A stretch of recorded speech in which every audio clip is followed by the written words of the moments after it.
Everyone, welcome to my channel Jyotish kitchen. मेरे इस kitchen में आपका बहुत बहुत स्वागत है।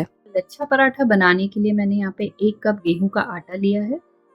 ये होल व्हीट फ्लावर है, आप कोई भी आटा ले सकते हैं अपनी चॉइस का, चाहे आप मिक्स मल्टीग्रेन आटा ले लें या जो भी आप प्रेफर करते हैं आप वो ले लें।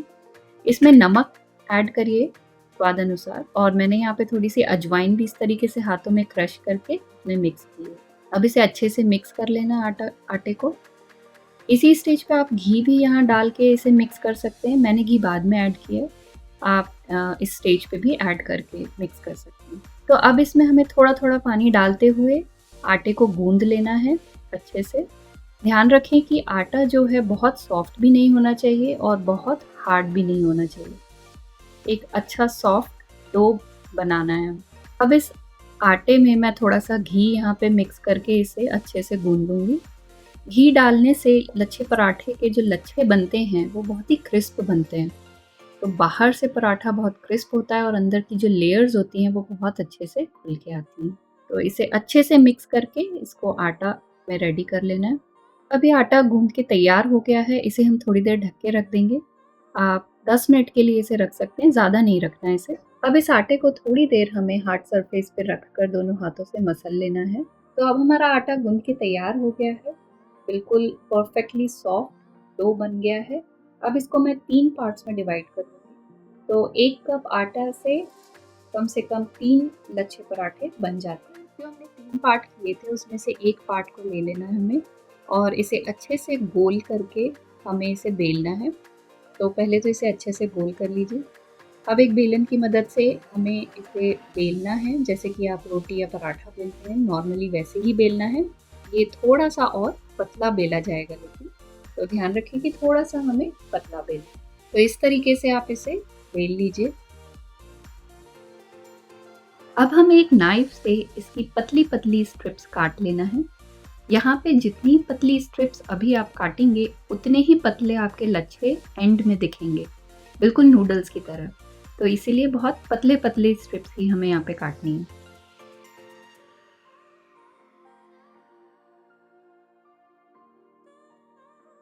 तो इस तरीके से पूरा जो हमने रोटी बेली थी उसको अच्छे से हमने सारे स्ट्रिप्स में काट लिया पतला पतला। अब हमें इन स्ट्रिप्स के ऊपर थोड़ा सा घी लगाना है। तो इस तरीके से आप घी लगा सकते हैं।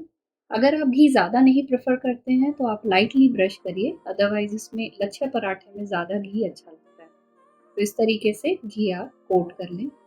घी के बाद अब इसके ऊपर हम सूखा आटा हमें इसके ऊपर डालना है। सूखा आटा इसलिए डाल रहे हैं यहाँ पे ताकि जो हमारे लच्छे हैं वो एंड में अलग अलग खुल के निकलें, वो एक दूसरे से चिपक ना जाए, इसलिए हम यहाँ पे सूखा आटा भी ऊपर से डालते हैं। धीरे धीरे अपनी उंगलियों से इन स्ट्रिप्स को हमें इकट्ठा कर लेना है। तो आप देख सकते हैं धीरे धीरे मैं ये स्ट्रिप्स को एक साथ इकट्ठा कर रही हूँ इस तरीके से।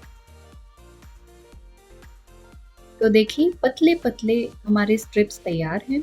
अब हमें क्या करना है कि इन्हें थोड़ा सा स्ट्रेच करते हुए हमें इस तरीके से इन्हें लंबा कर लेना है। सिंगल स्ट्रिप को इस तरीके से उंगलियों पे घुमाते हुए इसको रोल कर लें, और जो ये आखिरी का पार्ट है इसको नीचे की तरफ दबाते हुए एक रोल हमें बना के तैयार करना। अब एक सरफेस पे थोड़ा सूखा आटा डाल के हमें इस रोल को बेल लेना है। तो पहले तो इसके ऊपर थोड़ा सा मैं और सूखा आटा डाल रही हूँ, और अब इसे बहुत हल्के हाथों से बेलना है। ध्यान रखें कि बहुत ही हल्के हाथ से इसे बेलना है, नहीं तो आखिरी में जो लच्छे होते हैं वो खुल के नहीं आते हैं और वो चिपक जाते हैं एक दूसरे से। तो यहाँ पे इस बात का ध्यान रखना है।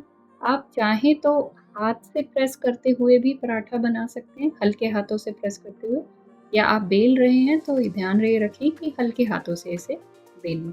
तो ये देखिए ये बेल के हमारा एक लच्छा पराठा बन के तैयार है। तो अब हम दूसरे पराठे भी बना लेते हैं।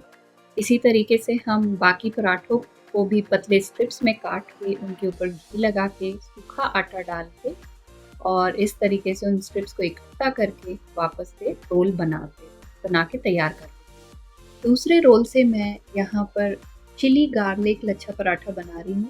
तो इसीलिए मैंने दूसरे वाले रोल को हल्का सा हाथों से प्रेस किया है और उसके ऊपर बारीक कटा हुआ लहसुन, थोड़े से चिली फ्लेक्स और हरा धनिया के पत्ते थोड़े से डालकर इस तरीके से प्रेस कर लिया। और अब इसे हल्का सा बेल लेना है ताकि ये अच्छे से आटे पे चिपक जाए। तो ये देखिए हमारा चिली गार्लिक लच्छा पराठा भी बनके तैयार है। अब आइए हम इसे तवे पर सेक लेते हैं। तो हमारा तवा गरम हो चुका है, तो मैं पहले इस पे चिली गार्लिक पराठा सेक रही हूँ। तो इसे अच्छे से एक साइड सिकने देंगे और फिर इसे पलट लेंगे। तो इसी तरीके से इसे हमें पलट पलट के सेकते हुए लो मीडियम फ्लेम पे ही पकाना है। अब ये देखिए थोड़ा सा ये सिक चुका है, तो अब इस मोमेंट पे मैं इस पे थोड़ा सा घी लगा रही हूँ। अगर आप चाहें तो यहाँ पे ज़्यादा घी भी लगा सकते हैं, उससे लच्छे और अच्छे फूलते हैं। बट मैंने यहाँ पे कम घी लगाया है क्योंकि मैं कम प्रेफर करती हूँ। और ऊपर से मैं जब ये पराठा सिक जाएगा तब मैं इस पे घी लगाऊंगी। तो आप चाहें तो इस स्टेज पर भी घी लगा सकते हैं और एंड में भी ऊपर से डाल के इसे सर्व कर सकते हैं। तो ये देखिए हमारा चिली गार्लिक पराठा सिक गया है। अब इसी तरीके से मैंने जो दूसरा नॉर्मल लच्छा पराठा बनाया था वो भी सेक लूँगी। तो हमारे दोनों तरीके के पराठे बन के तैयार हैं।